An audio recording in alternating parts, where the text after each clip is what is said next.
coaches. Blow the whistle, blow the whistle, blow the whistle. They can't hold a flame against you. Blow the whistle, blow the whistle, blow the whistle. Got the game, it ain't no issue. Yeah. Blowing the whistle, I had it up with you. The championship, it is gone. Ain't listen to you, I can't give it to you, cause you don't know what I've been on. This is the Coaches Podcast, ripping up everything.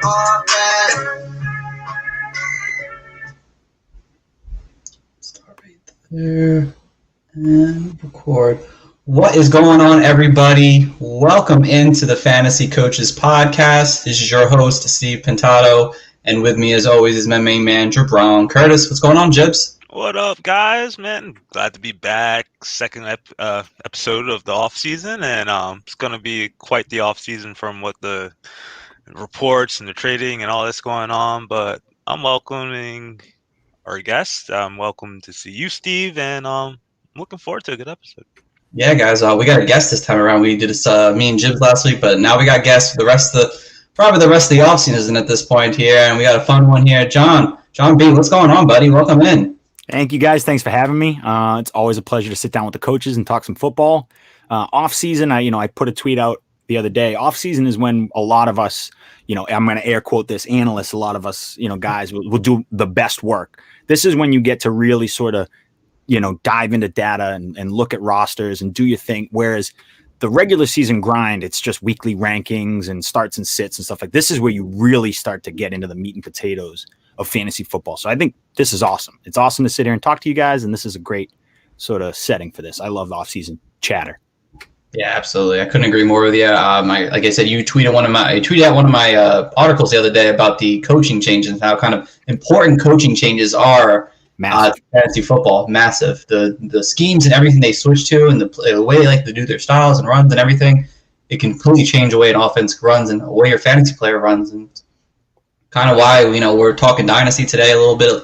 I'm not going to talk too much about coaching changes per se, unless it's one of the teams that actually has a new coach. But if you want to check out that, I did write an article on our website at www.thefantasycoaches.com, so check that out. But John, before we do get started, just let everyone know, your podcast and what you guys do over there. Sure. So I'm from ForTheLoveOfSundays Podcast. It's me and my best friend, Brian. We started this podcast at first to just be able to troll our friends and troll our buddies and talk about the league. And we talked about big trades that went down. We recapped the draft and did different things like that. And then it sort of developed into this, I don't want to just be known as a fantasy show.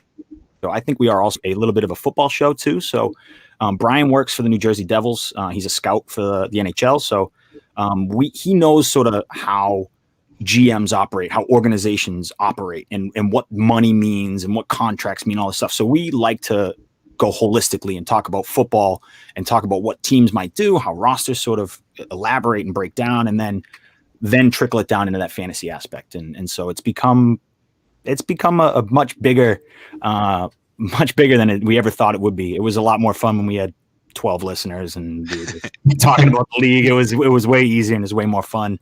But now, so we do that. We do the podcast. We also, if you know us and you know the podcast for a while, we had the FTLS ratings when we first launched our website and everything, and we kind of got away from that just because Brian got too bogged down with too many other things, and he's way smarter than me, and I couldn't figure it out. But this season, we're going to get back into this rating system that we had, and so I'm super excited to talk about that and launch that, which probably couple months we'll be ready start doing. We're really kind of digging data. Like I said, we're pulling numbers and everything, so it'll be fun. So yeah, we got a lot of stuff going on. So you can find me on Twitter at FTLS_JBats. You can find Brian at FTL Sunday.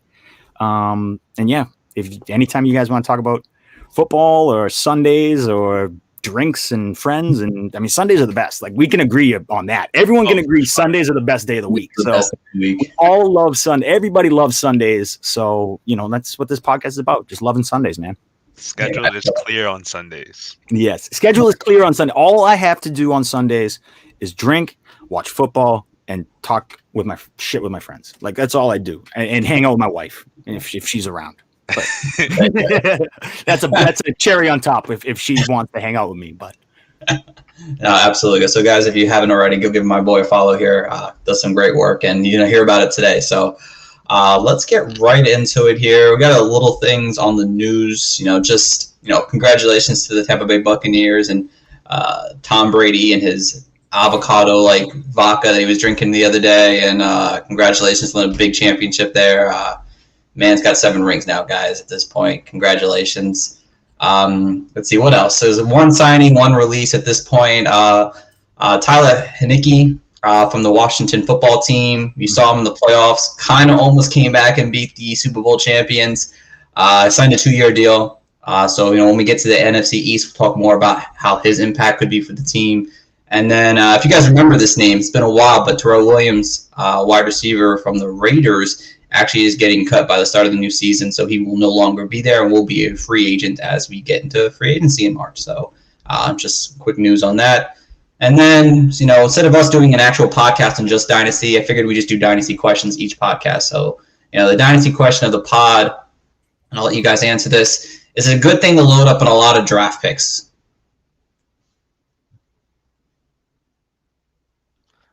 It depends how your current team structure is. To me, if your team was complete garbage in 2020 or maybe 2019, I don't see why not hitting the restart button. But if you're a middling team with decent players, I wouldn't sell myself for a few picks. Like you have some good pieces, you may have some bad pieces. You might want to move the bad pieces off your team, but you don't want to sell your superstars who are actually getting you good production for some unproven talent. Sure, that unproven talent could be a superstar in a year or 2 years or down the road, but it's kind of hit or miss to me after those first 6 picks, unless you listen to certain podcasts and you can find some of the gems in rounds 2, 3s. Like there's been plenty of those stars, and for me, I just rather have some good talent than kind of waste it on a draft pick, especially if you're not getting a first round pick. Yeah, it's funny. This is again one of those sort of conversations you need to look in a mirror and have with yourself. Like you need to look at your dynasty roster and say, okay, is this the roster that can win a championship? And if it's not, use the offseason to trade and acquire picks and acquire, even lower assets. You don't always have to trade for a superstar. I've seen trades that trade for a Keyshawn Vaughn. This is just a random name I'm bringing up, but you can bring him up now, trade for him now, trade for these guys who maybe in a year or two will pop. And it doesn't have to be a pick necessarily, but you want to look at your roster. Is this enough do I have the horses to win right now? And if I don't, then I need to start to reset. So I'm okay with loading up on, I like proven NFL talent. So I would rather trade for guys who are not yet ascendant to that level, the Denzel Mims of the world, of that ilk, those types of guys. Because I think people get all hot and bothered for picks and get all hot and bothered for rookies. You can, underpay for a guy like Mims, which is a great one. And he's a proven NFL talent. It's 1 year and it hasn't been a superstar in terms of, fantasy production, but he isn't gonna be an NFL starter. We know that for sure. And he has, talent, and he garners targets in an offense. I don't know what you're going to – Rashad Bateman and some of these guys are look like studs, and they absolutely could be. I want a little bit more proven talent on a roster. I want to know what's happening, what's going on.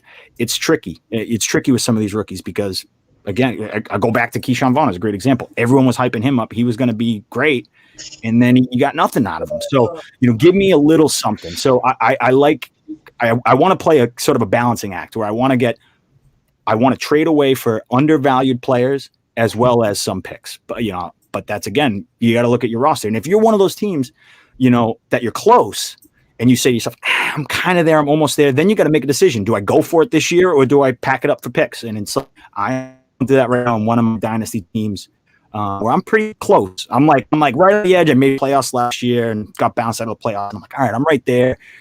But I have Julio. I have some expiring names. I'm like, dude, I could really load up on young talent and young players and kind of refill the cupboard. Or I could just kind of ride this out, see if I can squeeze a little more blood out of this stone, load up on a player or two and make a run. But that's a decision you got to make with yourself. You got to have a hard conversation with yourself. A lot of people want to think that they're going to, just everyone's going to hit on Justin Jefferson. It's not going to happen. It's not how that works.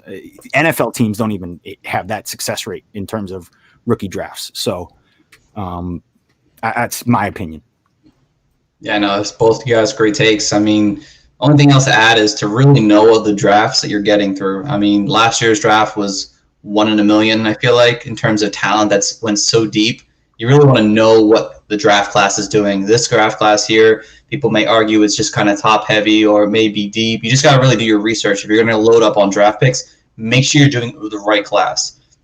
I believe, 2 years ago, the 2019 class, the back half of it wasn't as great. While this, 2020 class that we just went through, I mean, it was just, you could find gold mine every which way possible. So you really want to know about these classes. If you want to load up on picks, which isn't a bad way to go, I get it. People like doing that. Just know the class before you go do it. That's a really key factor in loading up on draft picks. Yeah. All right. So that's the Dynasty Pod question of the day. So, now we're going to get into the real thing. And, if you guys were on last week, we were starting to talk about the dynasty of each division. And last week we did the AFC East, and now this week we're doing the AFC West. So we're going to start with the division leaders on this one here, and it's the Kansas City Chiefs. Let me pull their little tag up here. There you go. Kansas City Chiefs, guys. And the very first question, and we're going to start with the quarterback position here. And again, it's really not much to say about Pat Mahomes in terms of dynasty. It's like, why wouldn't you want him? But just one question, with guys like Kelsey getting a little older and, Tyreek Hill's getting close to that 27 age. I know it's still young, but, is it time maybe, is it a concern about his production with Mahomes, with these guys getting a bit older, that maybe you sell off for the long haul now and then just reload? Or, you know what? Nah, don't worry about that. I'm overthinking it kind of situation. It's a real NFL question or a dynasty question? Dynasty question. Okay, good. Okay. Yeah. I got you.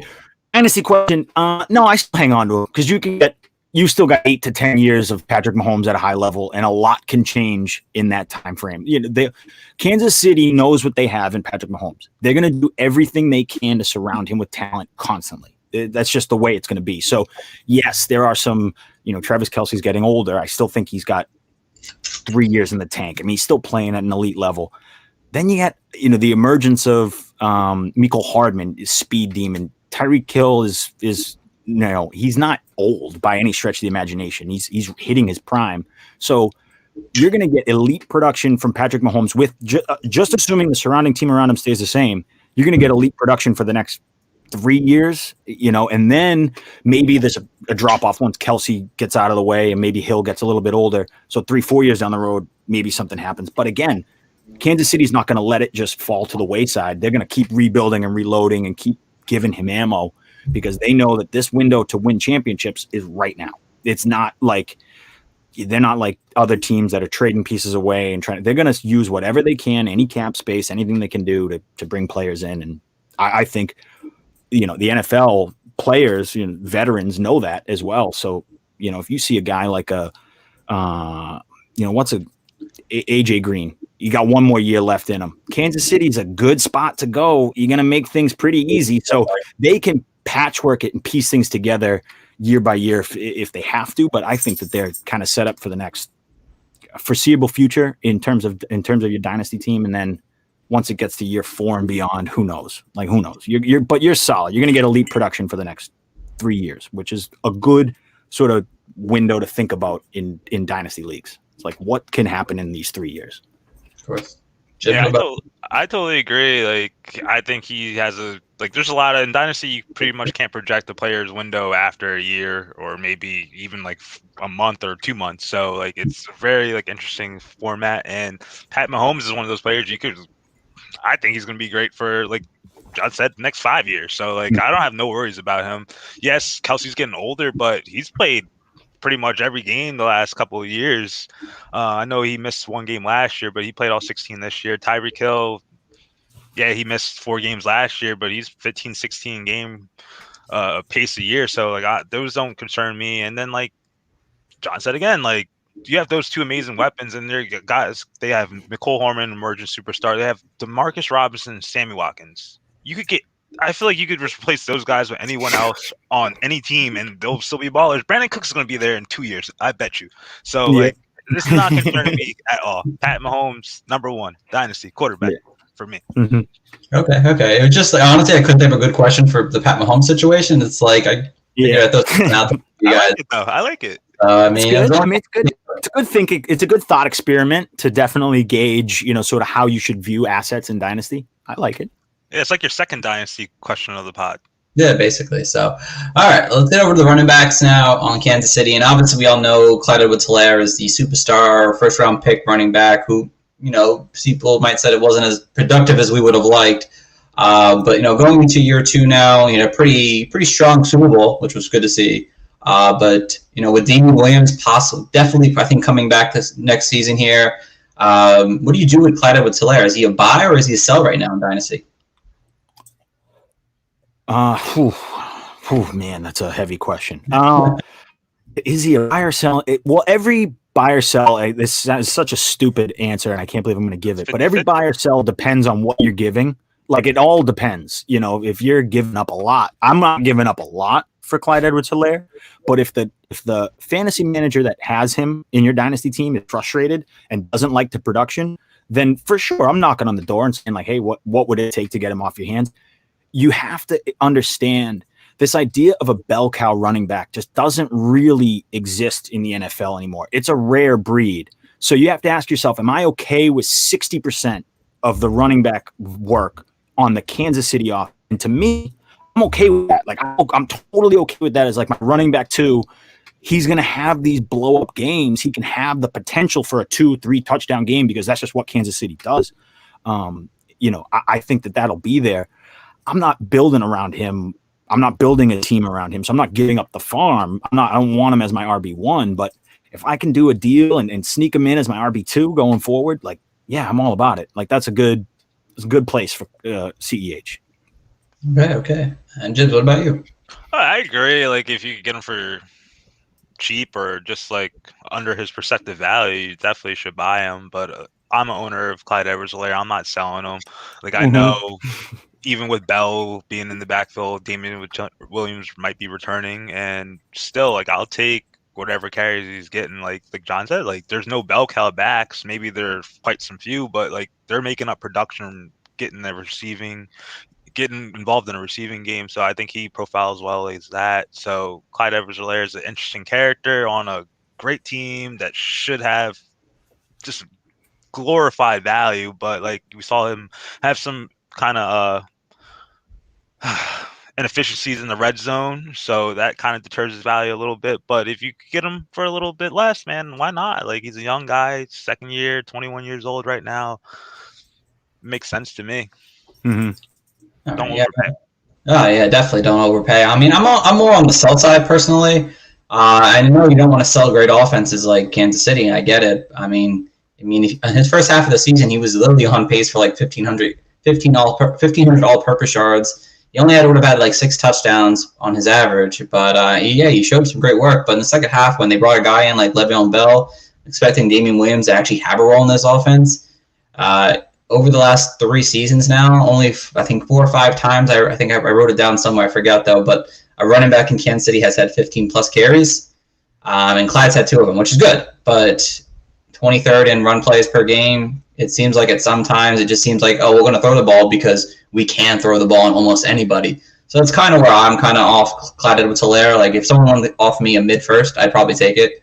And in that situation, and just because I like him and he's a solid RB2, like you said, John, but like, I just don't think he's ever going to be a guy who's going to be a stud like the guys like Christian McCaffrey or Saquon Barkley when healthy. I just don't think he's ever going to get to that point in his career when you have a guy like Pat Mahomes throwing the ball 45 times a game when he can do that every single game because they're that good on the offense.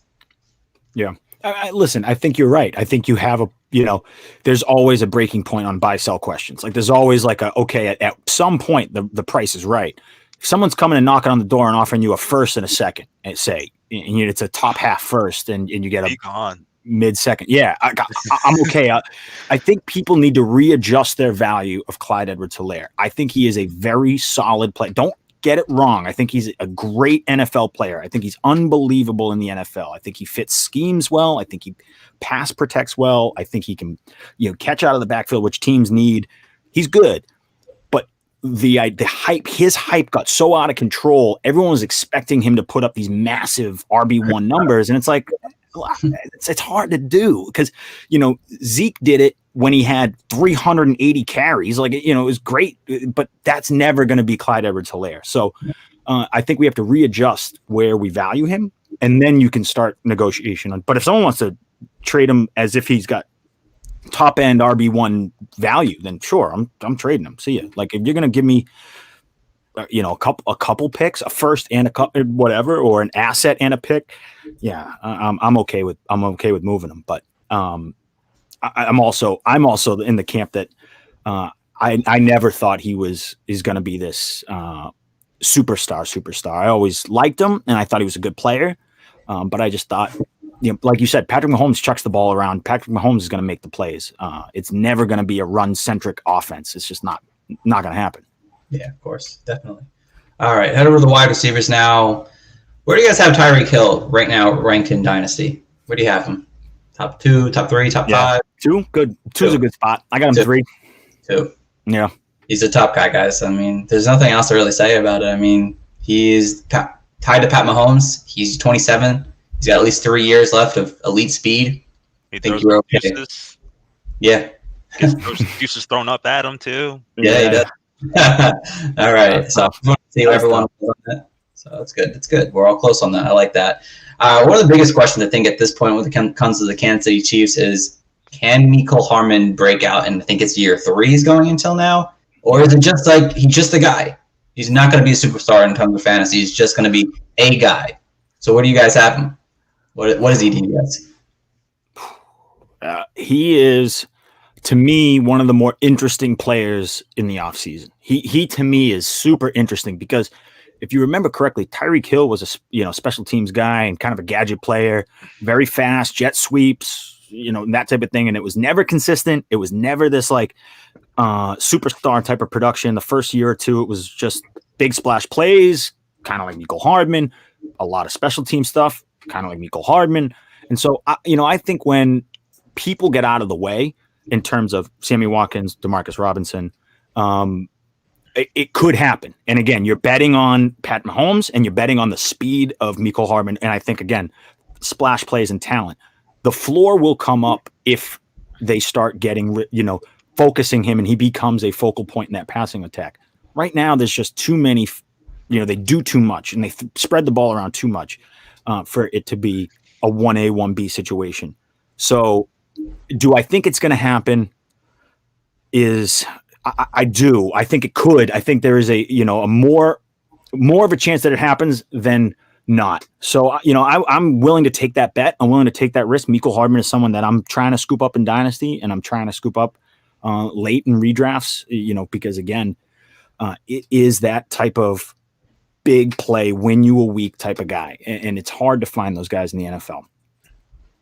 Chibbs, what about you? You know how I feel about the guy. I basically love the guy, but he definitely underwhelmed in the Super Bowl by my estimations. It's costly, like mistakes after mistakes, and I know that's not really his game because he's basically one hit wonder. And I think he made a mistake in the AFC Championship game too on that first drive or so. But he's still a young player. He has to learn and. He's so fast. I think I have him and Tyreek outside going ape shit. And if they could just kind of relegate Sammy Watkins and get Demarcus Robinson out of here, I know they're both free agency. They're supposed to be both heading into free agency. So that could free up some opportunity for him. I know Kelsey gets his targets. Tyreek Hill gets his targets. It could be high, it could be low some games, but they still need another guy who's going to be able to be that safety valve for Patrick Mahomes when they play too deep and cover Kelsey, so I think it's a good shot that he can. And it's been 2 years and he hasn't really done nothing but, like John said, punt returns, gets big plays when Tyreek Hill's out, and fantasy manager's probably like, hey, whatever. Mm-hmm. He ain't worth nothing to me. Hey, he's worth something to me. So you go buy him. I know I have him in the leagues I'm playing. So bench relegation, but I think he could have improved season by my estimations.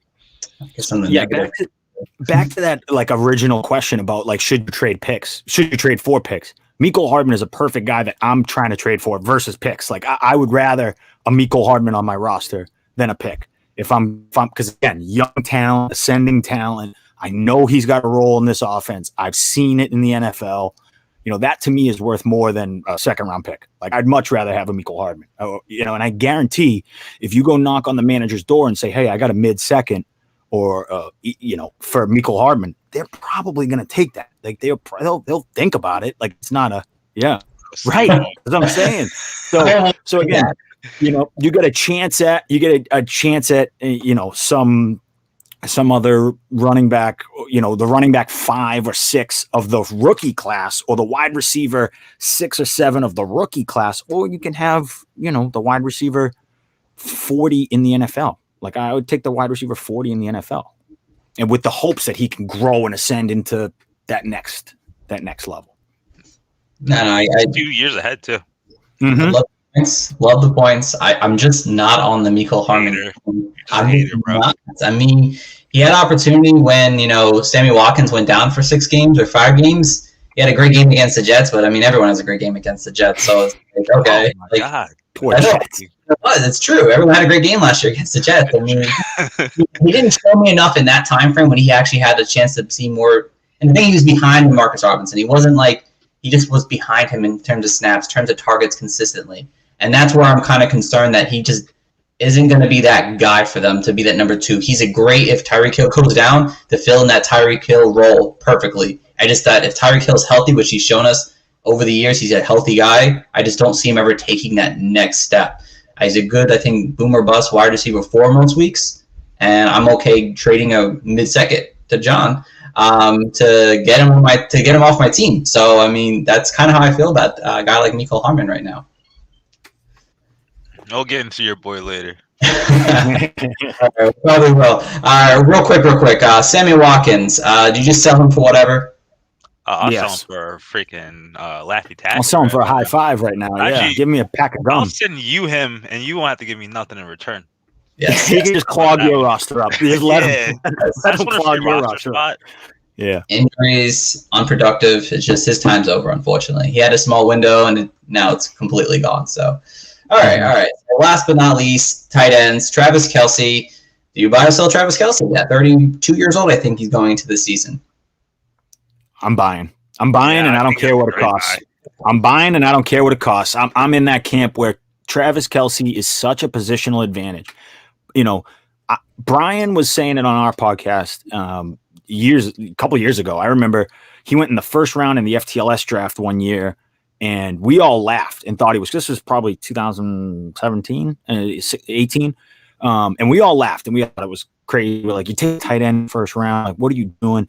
And Brian was the one who said, look, the positional advantage you get at tight end is worth it. It is so, because the precipitous drop off after even Kelce, Kittle, the drop off to Kittle is a drop off. And then forget it if you get to like tight end 4, 5, 6, and this is a massive drop off. So I think he still has 3 elite years in him. And yeah, I'm willing to pay whatever it takes to get that. Yeah, you think like Kelce, he's getting you 20 points. I don't care what format. Like probably, I'll say half PPR, 20 points, whatever. And you look at Darren Waller. Hey, he might get you 15 somewhere, but still, that's 5 points right there. Mm-hmm. And then, hey, let me start freaking Jonnu Smith. I don't know what I'm gonna get, and then it just falls off. It's ugly after that. So I'll take Kelce on a historic pace last year. Buy him for whatever it costs, and then I'll flip him before he falls off the cliff. And that's how you win in Dynasty. Mm-hmm. Yeah, but 50 points a game last year. It was incredible. I'm on your train. I'm buying guys. I think he's like a generational type of tight end talent. And it reminds me, but he could have a similar career to a guy like Tony Gonzalez. We all know Tony Gonzalez played till he's 37 years old. And from the age of 32 to 37, he had 5 of 6 800-yard seasons. And that was with Matt Ryan. Now you Pat Mahomes throwing the ball. Come on, like Travis Kelce can have probably at least 3 or 4 more 1,000-yard seasons possibly in his career. I mean, it's just you have to go buy him. Honestly, if people are trying to sell him, I'm like, no, buy him.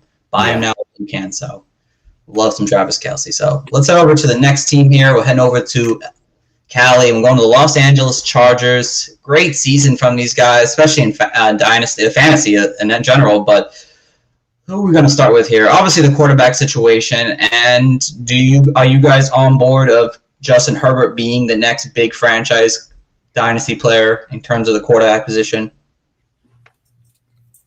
I do. I think he's a top 10 guy for me. I have no qualms with if you want to build a roster around him. I think he's got a foreseeable future. I think the Chargers are going to give him a long leash, give him plenty of opportunity. This isn't, sort of a Sam Darnold situation where, the Jets might move on from him and all this different stuff. The Chargers are they know what they got. They got themselves a good one. And so they're going to kind of, again, like I said, Kansas City Chiefs are going to build around Pat Mahomes. I think the Chargers are going to start to try and accommodate his play style and build around him. And so they have weapons. They need to work on that offensive line, and they need to get that defense healthy.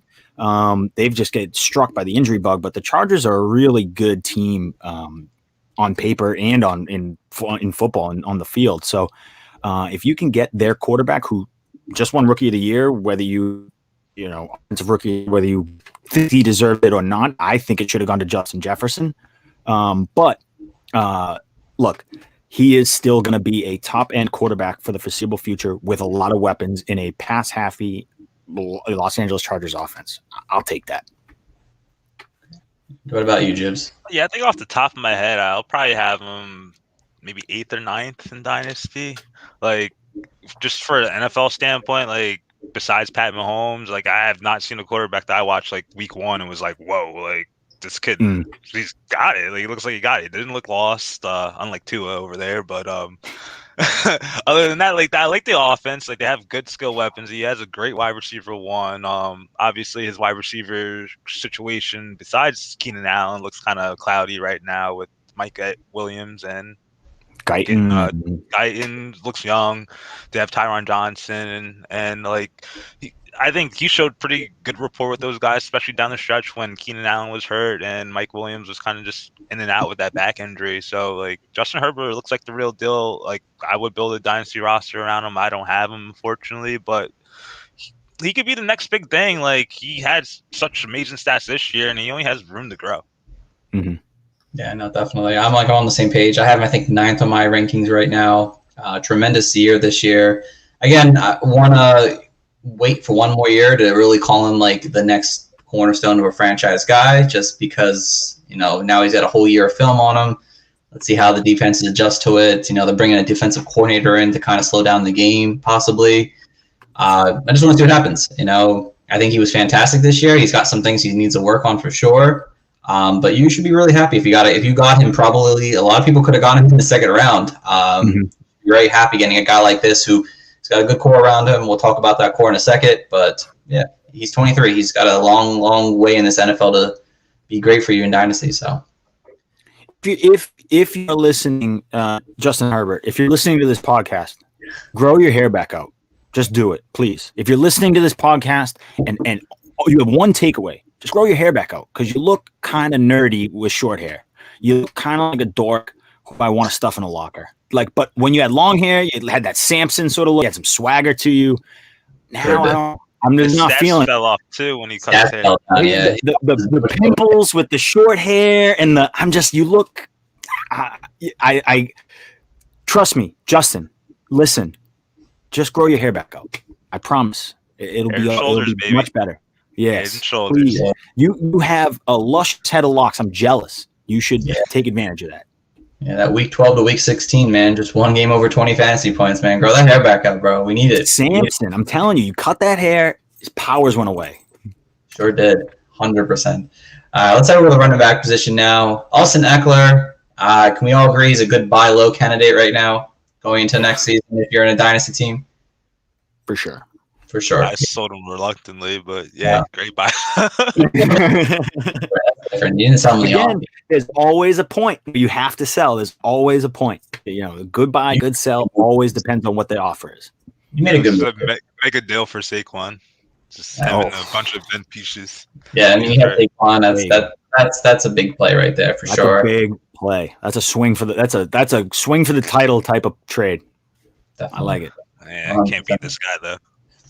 Do you have anything to do with guys like Justin Jackson, Joshua Kelly, Kalen Ballage? I mean, just depth pieces. I know these guys interest you to be an RB2 for this team. Not to me. I don't think so. I think that they're good NFL players. I think they're good rotation pieces. I think they're just guys. You can find guys like that anywhere. So I'm not. And the Chargers know that's in the real NFL. They can find guys like that anywhere too. So they're not pot committed. In Dynasty, you want to find guys who teams are kind of pot committed to and a little tied to. So they can't just get cut or traded and situations change. And you want to know that they're going to be schemed in. I don't see a world where the Chargers sit down and go, we got to get Justin Jackson the ball. We got to get him the ball. We got to get Joshua Kelly the ball. I don't care what it takes. We got to scheme it up and give him the ball. It's just not going to happen.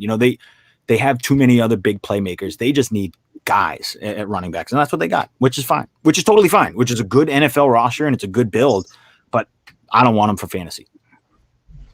I don't really want them either. Like, we saw Austin Eckler miss, seven games, just hyperbole, but when he came back, the guy had, freaking 20 plus... He had 30 touches, and then touches kind of went down, but he was still registering 17 to 20 touches a game.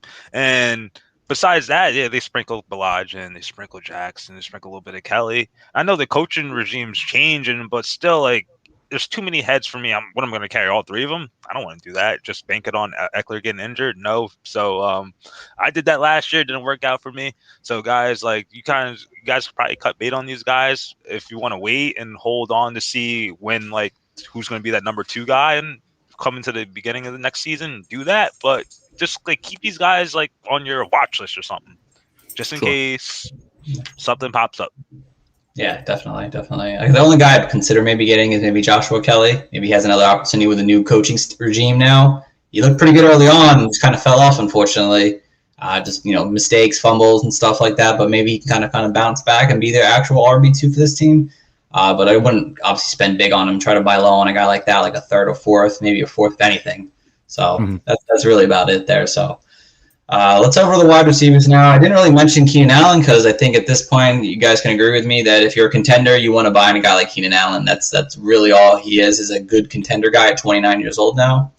I wouldn't call him a guy you want to build around, that's for sure. But he's a good contender guy to go pick up right now. But the main guy I wanted to talk about is he's pretty controversial at this point of his career, going into year 5 now, and it's Mike Williams. I mean, if you just look at him, the man looks like an NFL player. I mean, just big, tall, lengthy, big hands, and he hasn't put it on the field consistently in every category. Either he has amazing yardage or 10 touchdowns or just doesn't have it all together. So what do you guys do with Mike Williams if you have him on your team right now? I love Mike Williams. You won't meet a bigger Mike Williams fan. I loved him coming into the process, the scouting process, watching him in Clemson. Everything about Mike Williams to me, his game is fun, right? He mosses people, he bodies people, he's got long speed, he's got everything you want in terms of these flashy big plays. The question is, does that fit the Chargers scheme and what the Chargers want to do? And again, will that person, come for fantasy? I think Mike Williams is a great talent. I think Mike Williams, can certainly high point a ball better than anybody, but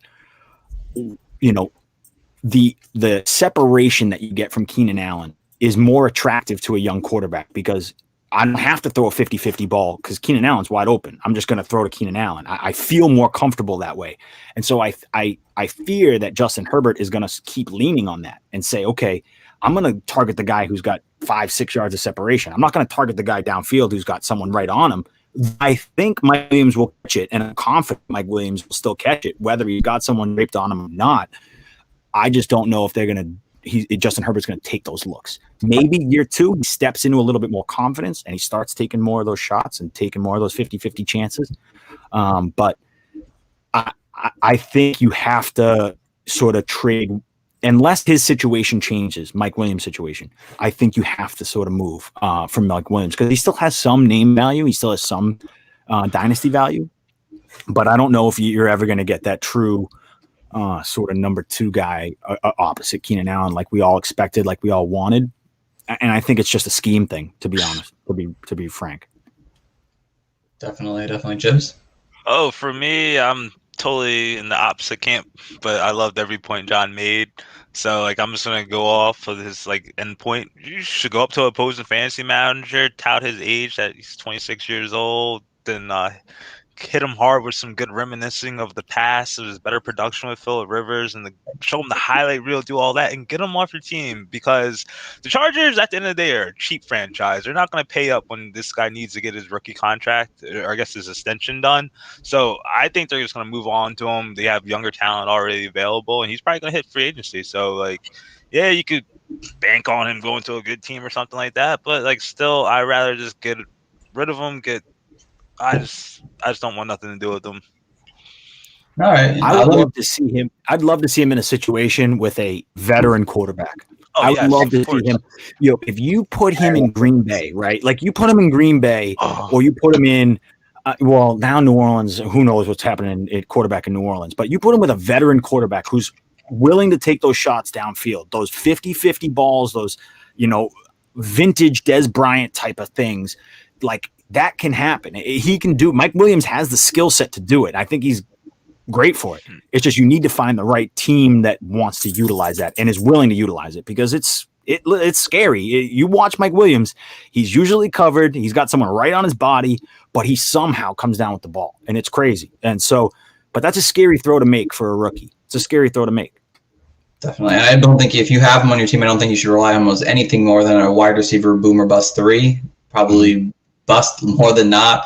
I like him as a good mid-season buy next year when he gets maybe a little hyped up before the season starts, and then he just doesn't perform that we obviously all think he's going to, and then that's when you buy him. He'll be a free agent after next season, and then maybe he ends up with a veteran quarterback who actually we know can get him the ball. So you kind of either hold on to him or you just wait for that hype, and then it falls off, and then you just go buy him because he can do something I think with a better situation, not where he's at currently right now. So I like Mike Williams' a talent. Just he needs to be in a different offense. That's really all it is. All right, let's go to the tight ends now real quickly. I know when I looked at this question again, it doesn't make any sense. I can figure it out. Where do you think, does Hunter Henry stay? Or do you guys think he goes? Peace. Jim saying peace. All right. They stay go. I mean, they're franchise. They could franchise him. They certainly could. I don't know the cap situation, to be honest. I haven't delved into cap space other than the Patriots, because I know the Patriots like the back of my hand. But so I don't know what they got in terms of money. But I think he's going to probably command top 5 tight end money. I mean, he's going to. What does that contract look like? And can he fit? But they should try. If you're asking my opinion, I think they should try to lock him up. I think he's a good tight end. Again, in an abysmal position, he can kind of do it all. He's one of those, good at stuff, but master of none. Good at everything, master of none, or however that saying goes. He's one of those types of guys which, a team needs, a roster needs. He can block, he can catch, he can do all that stuff. So it's important to have. And again, if you can lock him up for the right price, I'm sure that's what the Chargers are thinking. But again, I don't know what their cap situation looks like or any of that, but a franchise would be interesting. I don't know how many teams have ever franchised a tight end. That's a real good question. The Chargers have. Yeah. Chargers, Gates, right? One team has. Yeah, that's it. That would be interesting because, again, you usually use your franchise tag on basically long contracts that you're trying to work out and again, I don't know how long you're gonna contract a tight end. So I think he's gone. I think he'll go somewhere else, honestly. Yeah. I mean, it'd be cool to see him shake up again, because you get him into whatever team brings him in. If a team does sign him and bring him in, they're probably going to pay him, again, top 5 money. And you got to follow the money in fantasy because they're going to utilize that position. They're going to utilize that player. So if he's getting paid top 5 tight end money, he's going to be integrated into an offense. So, yeah. I mean, you hope for fantasy he moves. Otherwise, if he stays in the Chargers, he's just going to be the same third option asset. Yeah, third or fourth option most weeks. Chips. For me, it's Melvin Ingram. Hunter Henry. Which one's more important to the team? I think Melvin Ingram is more important than Hunter Henry at tight end. So I know that's one free agent that they need to sign. So like I'm just assuming he's going to be out. So hopefully he lands in a good spot. And good buy low, though. Honestly, still good buy low. If someone's he's a good player, a second rounder, or whatever, I love it. We're going to talk about his possible replacement, Donald Farham. Is that how you say it, Farham?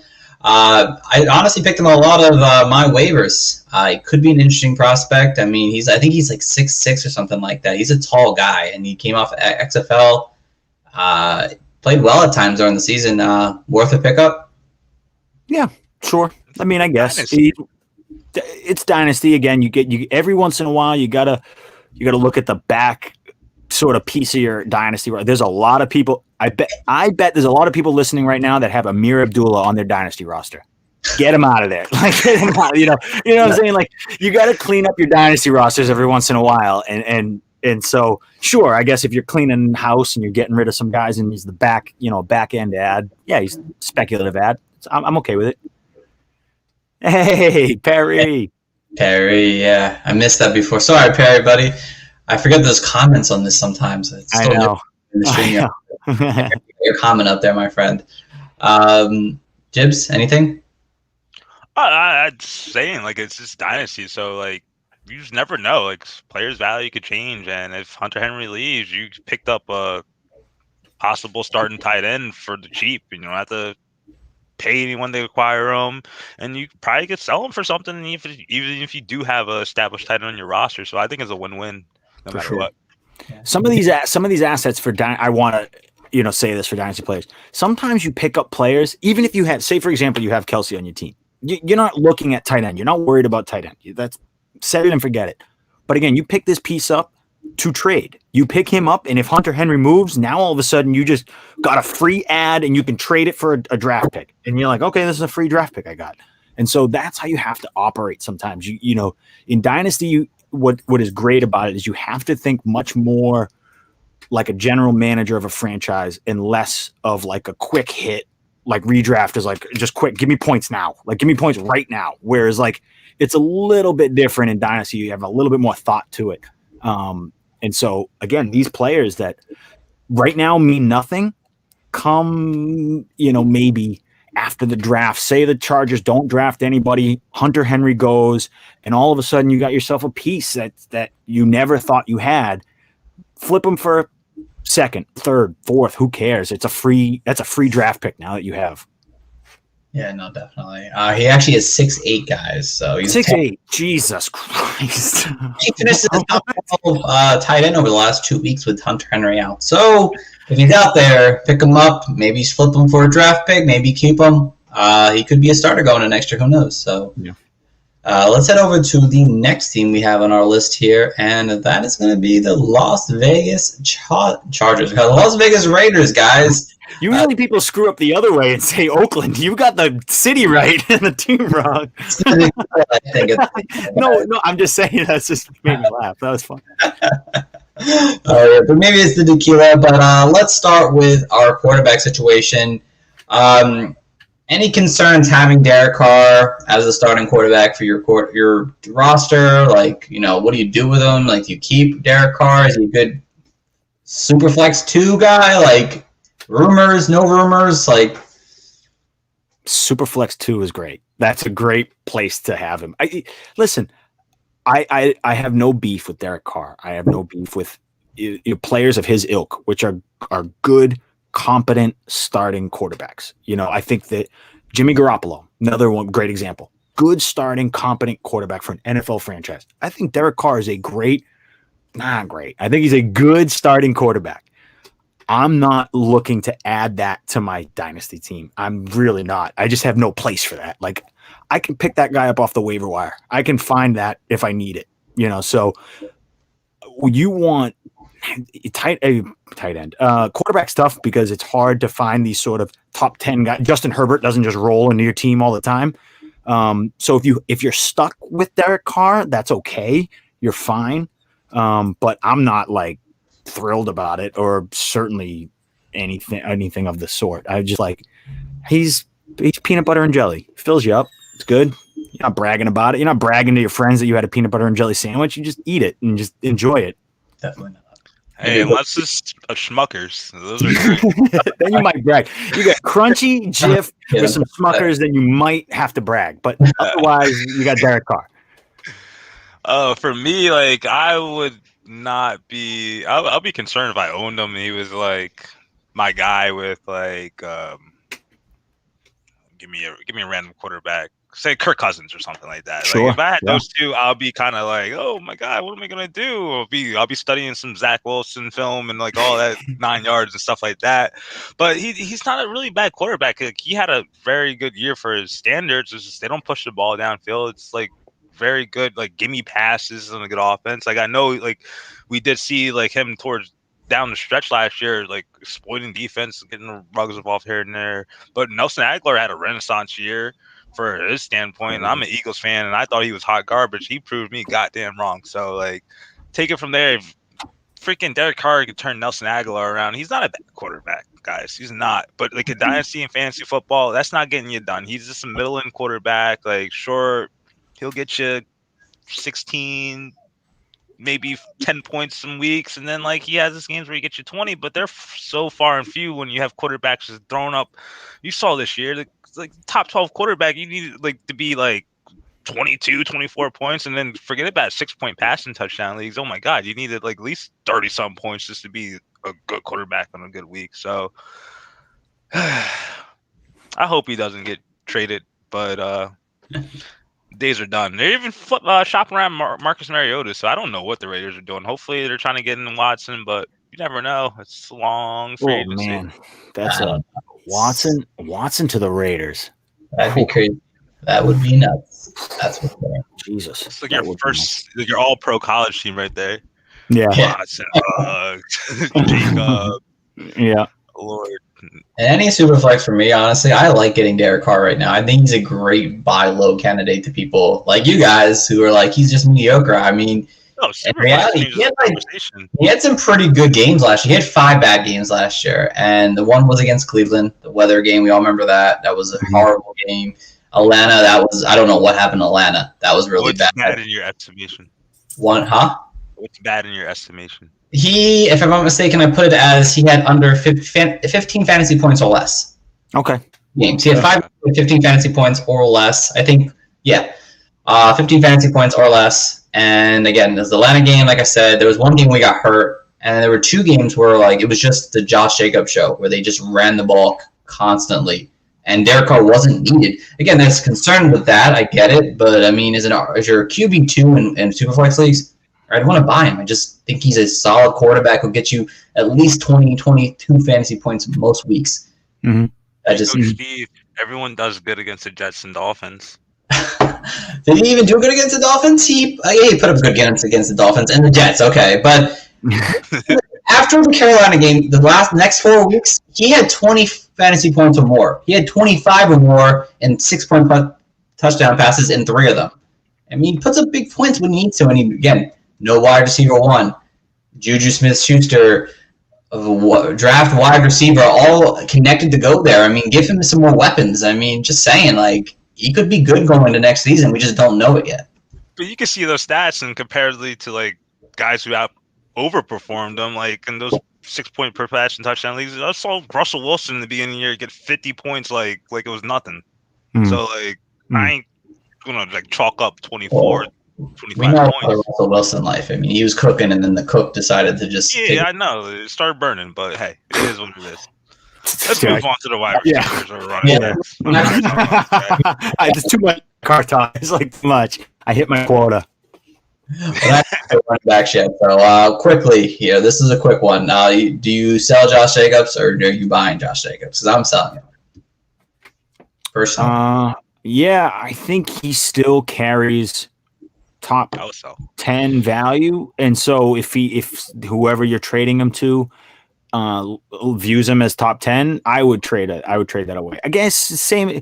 Again, he's similar to CEH to me. He's like not similar in terms of play style, but similar in terms of fantasy production, where it's like he got overhyped way too much. Got again the point where it was like tipping the scales where I saw some people had him as top 3 running back, and it was like, yo, I'm like, this is crazy. Like, he's very good and he's certainly great, but the Raiders aren't going to put up a ton of points. They, again, and a running back scores off of a prolific offense. And so if you think that the Raiders are going to all of a sudden turn around and be this prolific offense, then sure, then Josh Jacobs will have a lot of goal line touches and he'll be awesome and he'll score a ton of touchdowns. But I think, again, as most probably people would admit to themselves, that the Raiders are a bottom third offense. And so do you want the starting running back for a bottom third offense? It's just like, I'll take him, but I'm not gonna pay up for him. And so if you were willing to pay me a lot for him, then you can have him, and I'll get my production out of an Austin Eckler, who I think it costs a lot cheaper and will give you the same sort of fantasy production.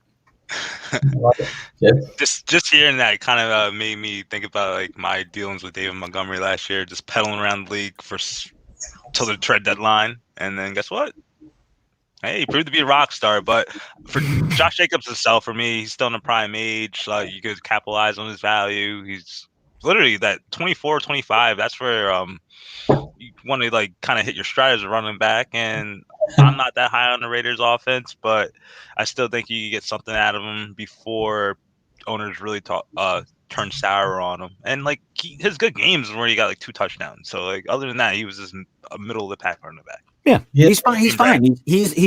Listen, in terms of where he's going to get his production, he's Ezekiel Elliott. If he gets 380 touches on a season and gets, 10 plus touchdowns, then yeah, he's going to be a top end running back. But it's like, again, do you think the Raiders offense can do that and sustain that? It's like, I don't believe in the Raiders offense. I just don't. So if someone's willing to give me that sort of trade back where you're like, all right, yeah, like I'm all in on Josh Jacobs, I'm all in on the Raiders, like, okay, have fun, totally for it. Like I'll look somewhere else.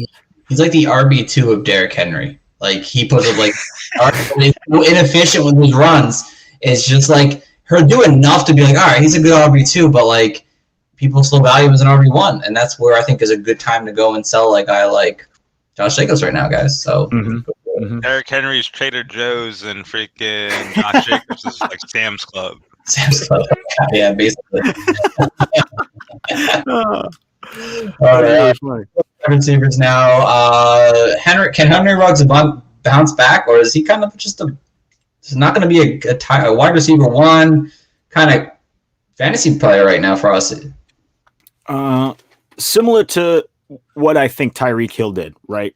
He made big plays. He was very fast. He had a lot of splash plays. I don't think Ruggs works very much on special teams, but I think he needs to develop. What made Hill go to that next level was developing as a route runner. And I think once, Ruggs sort of gets with the speed of the NFL and can become a better route runner, he has the talent. He has the skill set to be an elite wide receiver. I just think he just needs to work and polish up those little things that he's got to do better. Route running is a big one. Separation is a big one, but his speed is you can't deny. I mean, he's freaking fast, and he's like game fast. You watch him in the game and he looks fast. There's guys who sprint and put up a good 40 time, and then you watch guys who just play fast. And Ruggs to me just plays fast. So I like Ruggs a lot. Again, he's another guy that we talk about dynasty assets and buying low. If someone wants to sell me Ruggs for cheap, I'm taking him. I'm all about it. Like, give me that opportunity. I think he can develop his skill set. I think he can do those things to get to the next level, because you can't teach speed. You can't teach, sort of those hard cuts that he does. And it's impressive. So I'm all about it. I like Ruggs a lot. Can he ascend to be a wide receiver 1?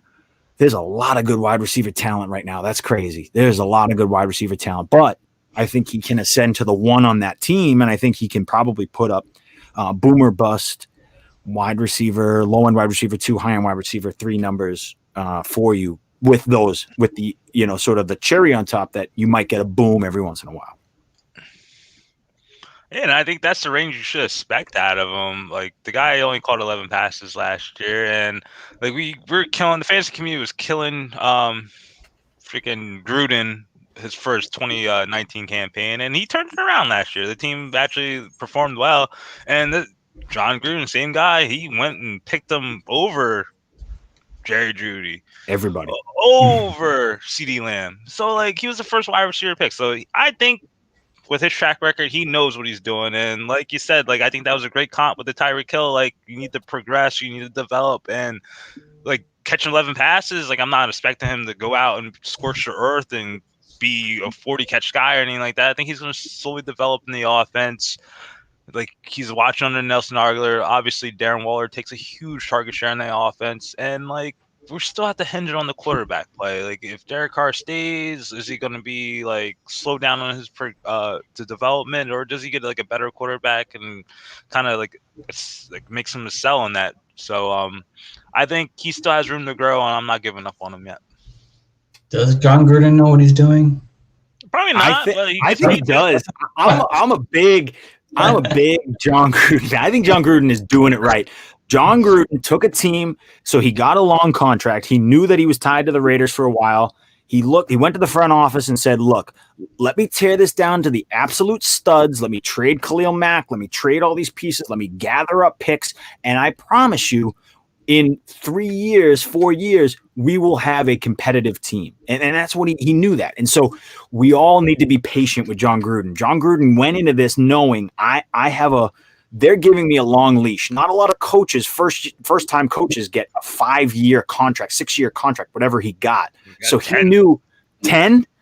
Get 10 out of Dodge. I thought it was 6. No, I thought it was 6 with an option. 10. No, 10. Get out of Dodge. So even proving my point even more. So the Raiders are pot committed to John Gruden. So whatever John Gruden is planning on doing, I think he's a smart enough guy to do it. And again, he's got a long enough leash that they will let him try. Whereas other coaches, they're like, if you don't win now, you're gone. You're out of here. You don't win now, you're gone. I got the next guy.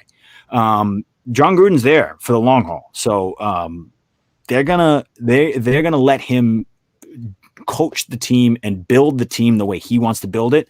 And I think Henry Ruggs was in his plan. A speedy, fast wide receiver was in his plan. I don't know what else was in his plan. I think he still needs a year or two to get all the pieces he wants. But he's getting there. He's getting there. He's got it. Listen, the Raiders have a good core. He's only on year 2, 3, 2, 3, 4. What? This will be year 4. I'll tell you right now, this will be year 4. He's on there. Khalil Mack's with the Bears for at least 2 seasons. Yeah. And I thought that was his first transaction, was moving Khalil Mack. I trust you. I totally trust you. I'm not even going to vet it. I trust you. But that's crazy. I thought it was a little less than that. But okay.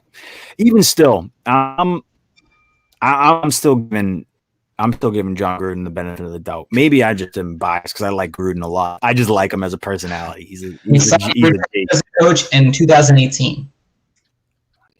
Okay. So 18, 19, 20, 21. Going into 4 3 years. Going into it. Yeah. Okay.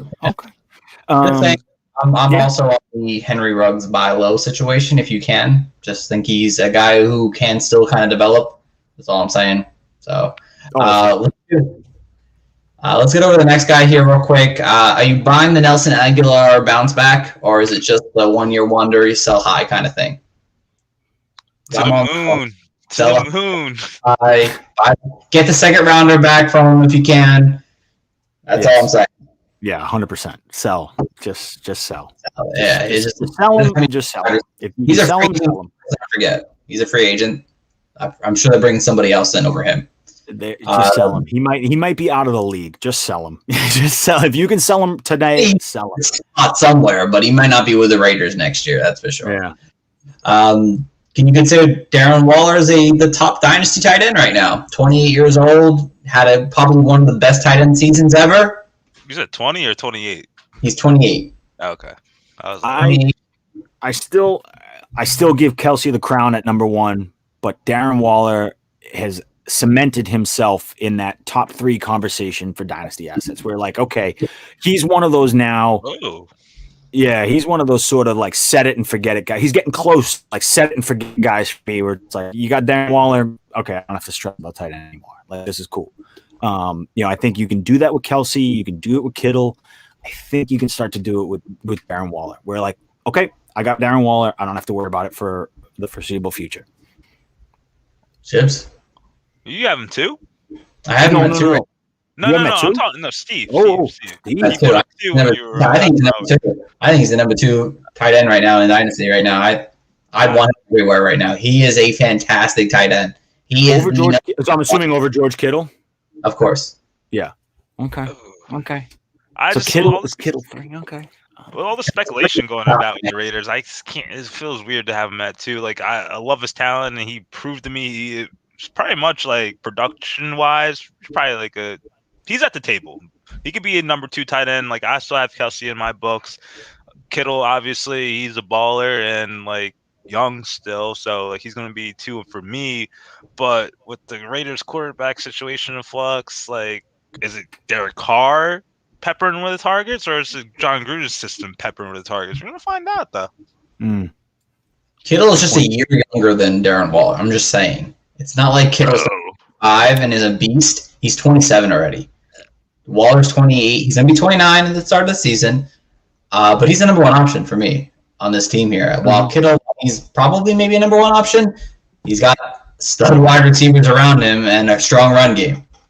That's all I'm saying. That's the only reason why I have Waller as the number 2 dynasty tight end right now, because I expect 3 or 4 years of pretty good Waller experience. And I think he's started his like seasons like 2 years ago. He was kind of just a journeyman. And stuff. Yeah, he was kind of just practice squad kind of guy, just kind of around. So he doesn't have that wear and tear like Kittle has over the last 4 years. That's why I think Darren Waller, I mean, in this offense, he's the number 1 guy on this team here, and he has a big connection with Derek Carr. That's kind of why I have him as my number 2 tight end right now in terms of dynasty. I can dig it. I wouldn't do it, but I get your points. I get your points. I respect it. I respect it. Yeah, I respect it. Tight ends who really are like the number 1 wide receiver on the offenses. So I get your point there too. All right. Let's head over to that last team of the night, guys. The Denver Broncos, the worst team of the division here. Hold on. The worse a team is, the more I like talking about them. I enjoy watching a team rebuild. That's why it's like I'm one of those weird Patriots fans that's like reveling in this right now. Like I'm enjoying this like rebuild time. Like it's fun. Like this is where you have real conversation about, like, you don't need to talk about Kansas City. We know they're good. Like we know it. Like I want to talk about crappy teams and see, sort of what kind of diamonds in the rough you can polish up fantasy. Drew Lock season. Stop the cap. Stop. Meanwhile, the Boston Herald's just like mobbing on the team right there. It's so crazy. So it's funny. I live in Florida now. I grew up in Boston. I just moved down to Florida, and I listen to Florida sports radio, which is crazy. which is so tacky. But after the Super Bowl, I was streaming 98.5 because I'm like, I want to hear what's going on in Boston. I want to hear the heads explode in the city of Boston right now. And I was listening to sports talk radio in Boston.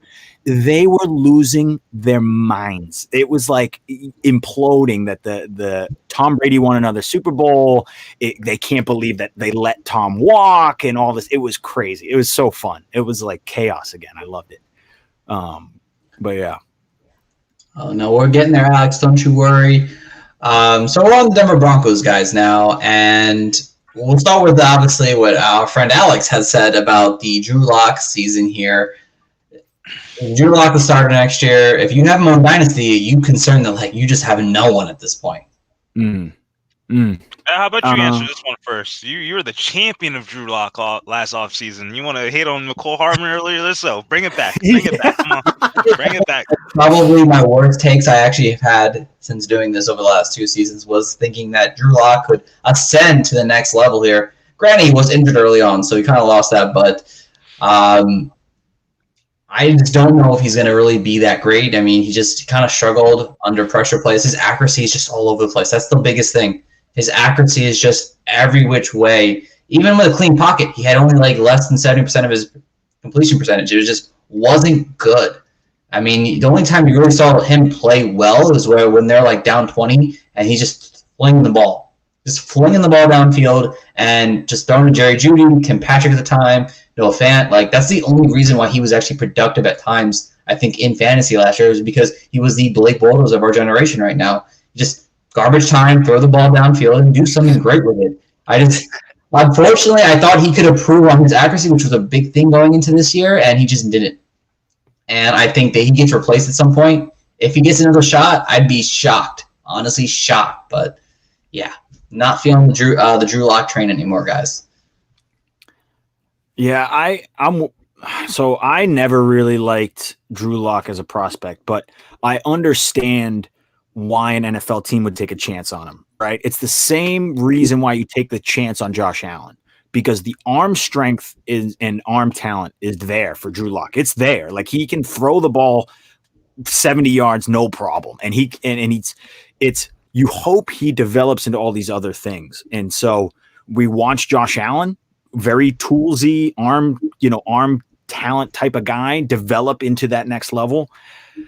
And so again, the Broncos sat there and saw and looked at Drew Lock and said, okay, maybe we can polish this up into something. And they polished it up and realized it's still nothing. So I think that I get why he got drafted. I get why the Broncos sort of took a chance and really leaned into him last year. But I think they now know what they got, and the time is expiring on Drew Lock as their starting quarterback. If they can, they're going to have him they're going to keep him next year, I'm assuming, because you can't just flip a quarterback for nothing. Again, they have too many other holes on defense and on their line to address it in the draft. So I think they're kind of stuck with Drew Lock for another year. But in Dynasty, I don't know about Drew Lock's future. I'm not feeling superb about it. I'm not feeling great.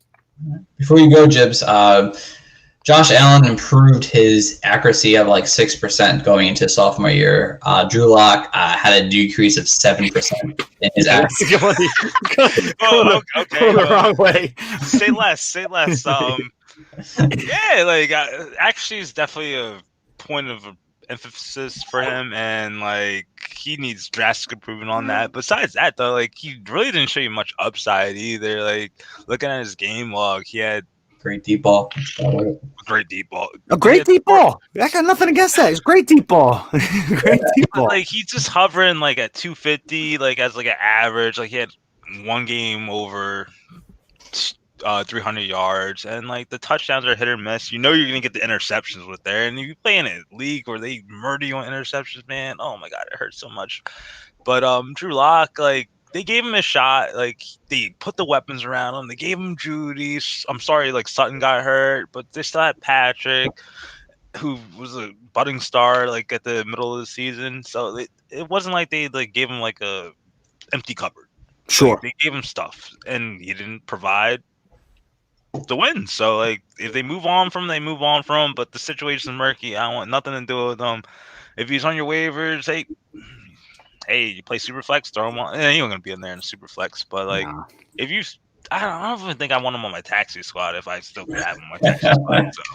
The Broncos brought in Melvin Gordon. They brought in all these pieces. They drafted wide receivers like crazy. KJ Hamler, Jerry Jeudy. They have a good defense. They did everything to support Drew Lock. They did everything they possibly could, and they said to themselves, all right, we're going to give ourselves a chance to really evaluate what we got as a team, and they fell short. So again, they know, they're one of those teams. The Broncos are an interesting team because they are, I think, a quarterback and an offensive line away from being a really good team. They have young offensive talent. Their defense is sick. So, yeah, they gave Drew Lock a chance, and he went, like you said, backwards. He went the opposite way. Even if he showed a little bit of improvement, even if he showed, like, again, Josh Allen's did that 6% accuracy increase, give him 3%. Show him a little bit. Give him a little bit, right? Give Elway a little bit to sort of savor on, and maybe they would keep buying in. But he went the other way. So now the Broncos go, okay, he's fine. We got a guy who can play quarterback, which is good for right now because we need to, figure out what's next. And so, again, Dynasty, we talk about a 3-year window. Drew Lock's 3-year window is very shaky. He got a weak window. Yeah. Yeah. Breaking news, guys. What happened? John Elway is entering the 2021 NFL Draft. Yeah, you got me there. Yeah, I'm mid podcast game break. Yeah. Just so you guys know, Drew Lock was 16-15 last year when Josh Allen actually improved to 20-9 in terms of touchdown interception ratio. But let's keep it going here because we're like way over time, but that's cool. Real quick, as a contender in Dynasty right now, Josh Gordon, would you give up a first to get him right now on your team? Not Josh Gordon. I'll do it. Not Josh Gordon. Melvin Gordon, guys. Melvin Gordon. Give up a first right now. You're a contender for a guy like Melvin Gordon. A first is kind of the 10th pick. You're a contender. You just won the championship. You need another RB2, RB3. You had a pretty solid season. Give him that. Yeah, he's fine. Yep. He's very good. I'll pay like a late first for him. That's the big thing. Would you give up your first to get him on your team right now for a year, knowing that he probably won't play after that, but a year? Ooh, if I had the 12th pick. 12th pick, get Melvin Gordon or the 12th pick. Okay. Yeah, if you give me a bomb 3 in the first round, maybe I'll do it.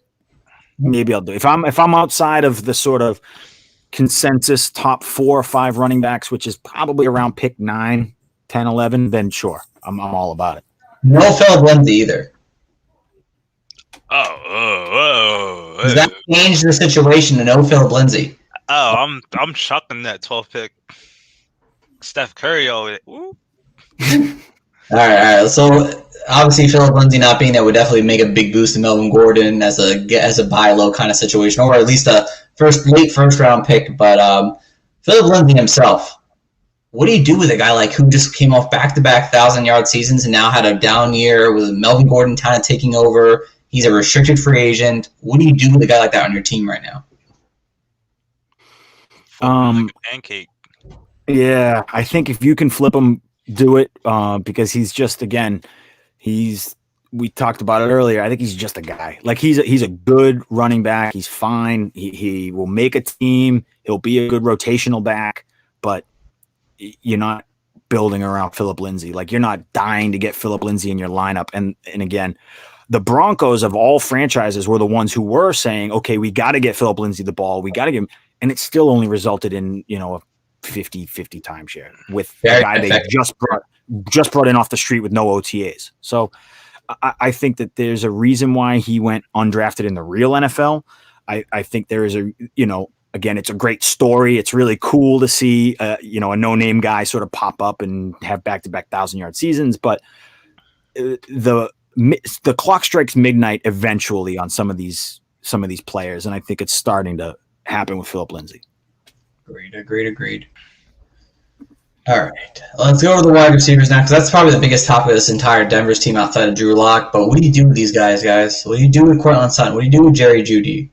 What do you do with KJ Hamler? What do you do with these guys on your Dynasty team? If they're on your Dynasty team, what do you do with them? What do you do with them if they're not on your team? Do you want to buy them? Do you want to sell them? I'm buying Cortland Sutton. And for sure, I'm buying Cortland Sutton.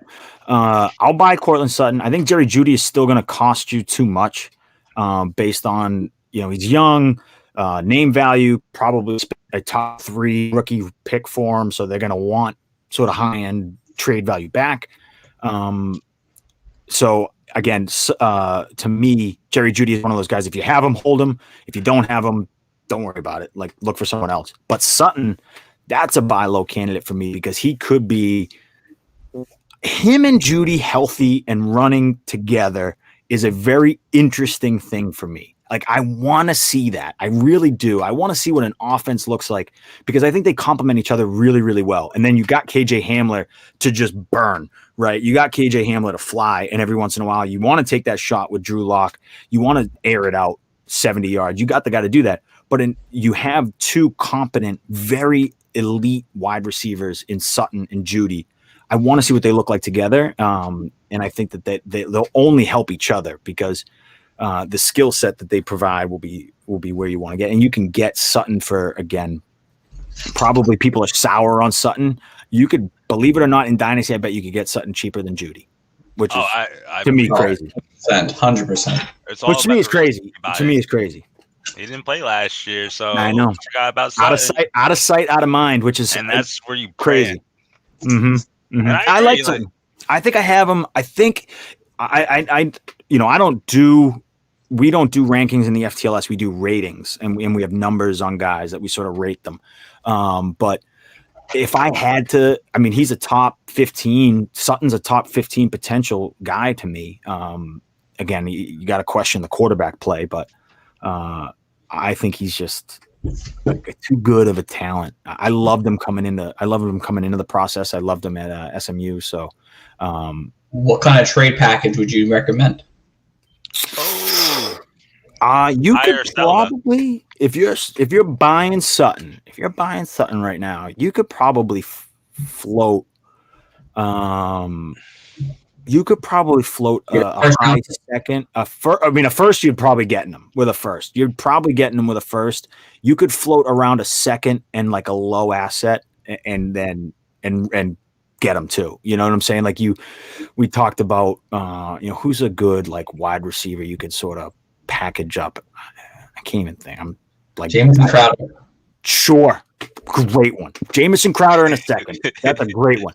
That's a great one. I mean, Jamison Crowder in a second is beautiful, and all of a sudden you got yourself Sutton. This person has a plug and play wide receiver to make up for Sutton, and then they can draft, whoever they want to and take a shot on the next guy. Yeah, I would probably do a player in a second. I think a first gets it done. I think if you have a mid to high first, you can get Sutton, plain and simple. But realistically, try a second with a lesser player. Yeah, Alex, get yourself a higher second too. Don't get them the BS seconds either. Like if you're gonna get a middle end player like Crowder. So I agree. Like I want Sutton. I agree with your point too, John, that he's definitely going to be cheaper in the fantasy community's eyes than Jerry Jeudy. And Sutton, like we saw him with Drew Lock. Maybe that's why Drew Lock went Saturday. Doesn't have Sutton. I don't know, but he balls out.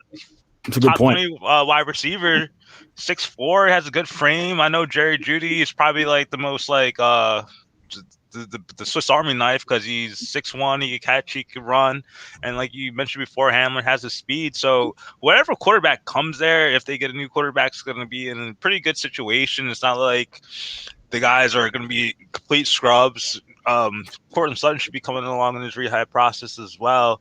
So I'm hopeful to see him back, healthy, ready to go. Because like I was on a very I picked him when he was a rookie, kind of like went after him the next year, and then like I kind of stayed away from this year, and it kind of worked out. But like I'm hoping he gets back on track because like he's a fantastic player, and we saw the damage he could do like on 4 targets, 57 yards, and he'll have 2 touchdowns. That's that type of player. Yeah. Better Mike Williams. I think most of the I was just thinking in my head, it's so funny. I was just thinking in my head, I go, he has a similar skill set to Mike Williams, where he can high point a ball, he can 50-50 and body somebody. It's really impressive. Again, opposite Jerry Jeudy, who's different. He's tactician, he's a route runner, he's separation, he's open, he's can make people miss. Sutton is just a much more a body catch type of guy. He's gonna come down with it more often than not, and it'll be interesting to see those two play together. I really think they complement each other well. It'd be cool. I want to see what happens. Maybe not with Drew Lock, maybe with a different quarterback, but it'd be interesting to see what happens with those two. Carson Wentz. I think that's why you guys buy low on these guys now, because you would assume Drew Lock's going to be their quarterback next year. So you buy low on them now because people are like, I don't want to deal with these wide receivers with Drew Lock. Well, maybe Drew Lock isn't the quarterback by the time September comes here. Maybe you get to deal with him for a year with Drew Lock, and then next year, like, yeah, we need a real quarterback. Let's draft someone. Let's go get a Matt Ryan or someone next year. And hold on. Coach Steve, I think that's a great gamble, to be honest with you. Sure. Dynasty window, 3 years. Is Drew Lock going to be the quarterback for 3 years? That's what you ask yourself. If you're buying into Sutton and you're buying into Jeudy, you got to think of a 3-year window, and you say, okay, if the biggest knock on these players is Drew Lock, is Drew Lock going to be there for 3 years? And you say, absolutely not. I don't think he's going to be there for 3 years. So. Definitely.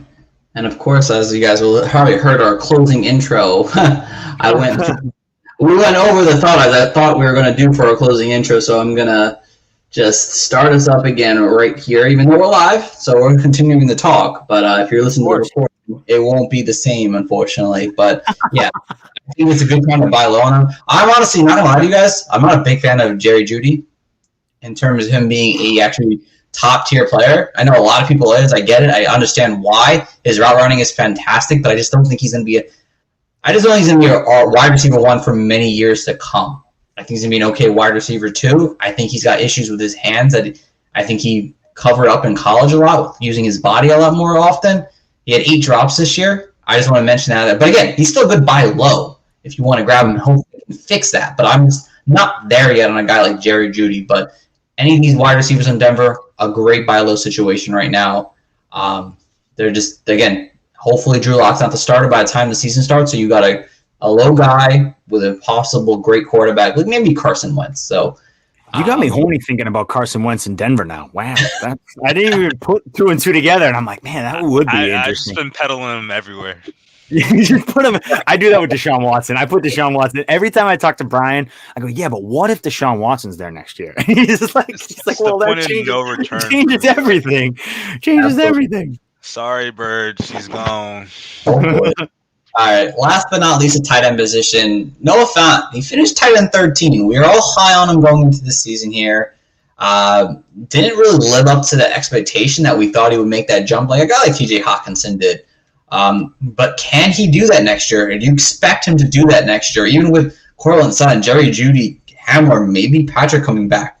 Do you expect him to be a top 5 tight end? It's like, don't, with all the targets going on there. Yeah, I don't either, because be a top 5 tight end, you have to be consistent. I think Noah Fant will have good sort of I think he will have good games, and he certainly will have big games, because I think that's what the type of player he is. But to be a top 5 guy, you have to have some level of consistency. And I think both injury and the fact that there's so many mouths to feed in the passing attack of Denver, and the fact that you got Drew Lock, I think it's just going to be a little iffy how consistent he's going to be.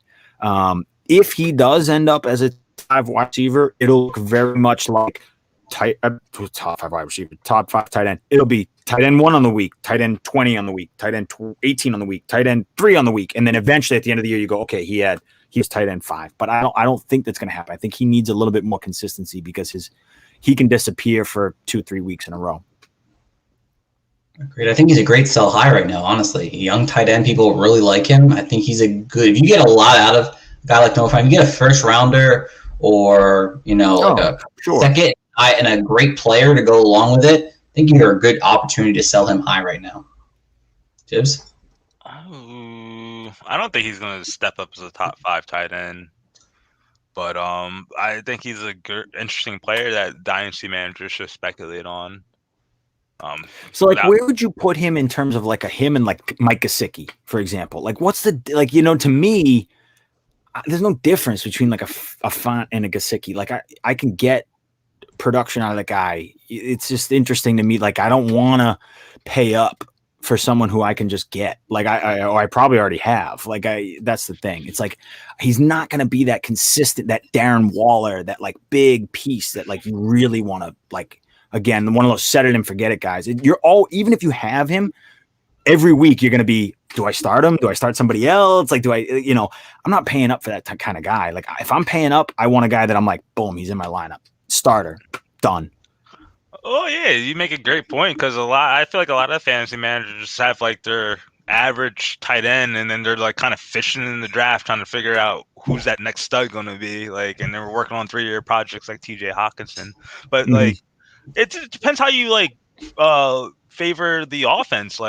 Talking about coaching schemes, for instance, the Dolphins, the tight ends, they scored freaking almost as many touchdowns as Kelsey altogether, but Mike Gesicki only had 5. So if you think that he will be able to get unleashed and have more reps in the offense, I like Mike Gesicki more than Noah Fant comparatively to the offensive weapons around him. Yeah, no, that's a good point. It's just it was just an interesting thought experiment, because you find guys, I think name value and hype gets around players way too much. and as fantasy managers, we need to start looking at players objectively. Every time I see Twitter polls, it's like player A stats, player B stats. It's funny. I like those better because it makes you really look and say, okay, this is what you're getting. Like this is it. Take a name out of it. Take the name out of it. Like this is what you're getting. And I think what you're getting out of Noah Fant is going to be the same you get out of a lot of tight ends. It's going to be big games. It's going to be boom games, which can happen. And then there's going to be a lot of games where he just disappears. And it's like, I'm not paying up for that kind of guy. Like I can find that guy in again, cheap Cole Kmet, give me Mike Gesicki, give me, some of these other Irv Smith, give me some of these other names that are like, they're cheaper. Noah Fant is going to cost you a lot. Do you give up Noah Fant? Do you give up the 2-1 for Noah Fant real quick? Yes or no? I own Gesicki and Logan Thomas as well. No, I would keep 2-1. No. Would you give up Fant for the 2-1? I have the 2-1 offer for Fant. Oh, yeah, I would take the 2-1. Yeah, see it. Out the door. Out the door. You have a guy in Gesicki and Logan Thomas. Again, same. Take the name out of it. Gesicki and Logan Thomas are going to give you similar production to Noah Fant. They're going to give you similar production. So very much, Alex. Keep them it's gone. Funny, like Logan Thomas is probably the most consistent out of all of them. I know, crazy, right? After the whole season in totality. Mm-hmm. Send. Yeah, I'm gone. Sending them. Send it, bro. Send it, Alex. Send it. All right, so let's wrap this thing up, guys. This was fun today, John. This was fantastic getting you on here, bro. This was a good time talking. Smash accept. Maybe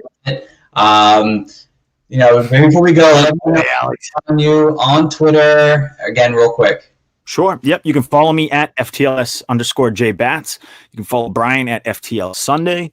You can catch our podcast anywhere you listen to podcasts. I always joke around. If my grandfather can find it, you can find it. Just type in FTLS, type in For the Love of Sundays, and you'll find us everywhere you guys can listen. And we've been getting a little bit more sporadic. Once Brian gets into the NHL season, it gets tough to sort of plan. He's on the road a lot and doing different things.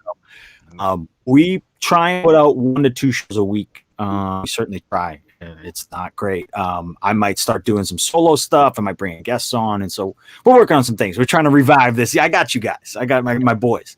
We're starting to we used to do it 4 days a week. We were going crazy for a while. We were really hammering it out. But please tune into the podcast. It's a lot of fun. We just talk about football. We talk about fantasy. We talk about Sundays and loving them and what we do on them, what we drinking, all that stuff. So if you enjoy Sundays, like I'm sure all your listeners do, tune in. Yeah, you guys, definitely for sure. And as always, guys, you can go visit our website at www.thefantasycoaches.com.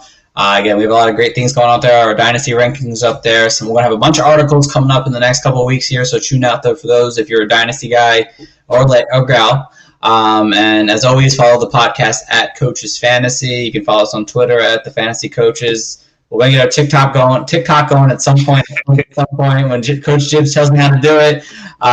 And you can follow me at Coach Stephen P. You can follow me at Hot Take Contra. And tune in until next week, guys. We'll be in the AFC South, guys. We're Chris Pinto on from Belly Up Sports. So thank you guys for listening. Tune in until next time. Have a good one and take care. Douche.